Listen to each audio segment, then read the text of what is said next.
Ağam. Yatırna. Görüm yok mu? Seninle kirlen yok mu?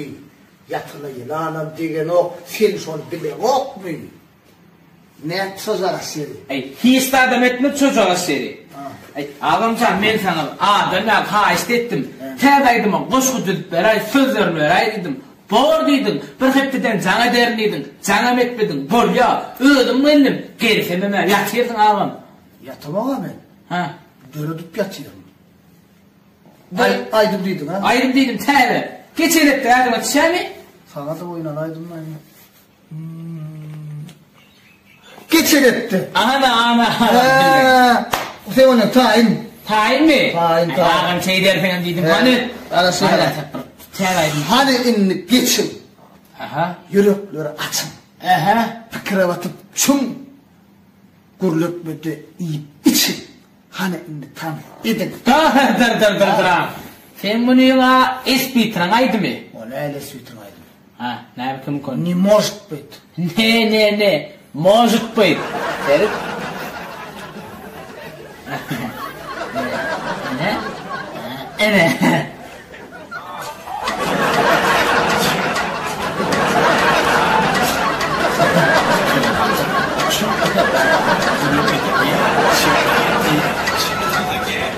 İyi, ne bunu deyim ağam?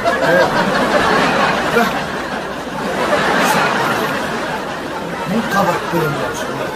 Ha, istettim bak. Bana! Ben mi? Beni yan uzak kaptın. He karış. Hayratçı dağılım. Ne. Evet. Yerimde onu. Ava. Öğüm hayran. Ehe. Sana sevdiğim aytmağı var yan. He saçını tanırsın. Ava var dinle. O kella istedim de. Yerimde onu. Öğüm hayran. Sana sevdiğim aytmağı var yan.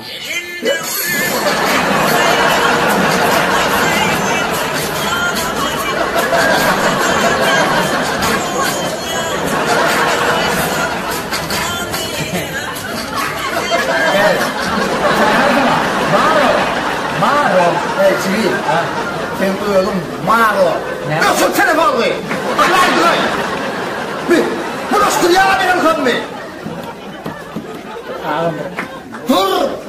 İnni yadıma düştü. Düştü mü? Hayır şu telefonu.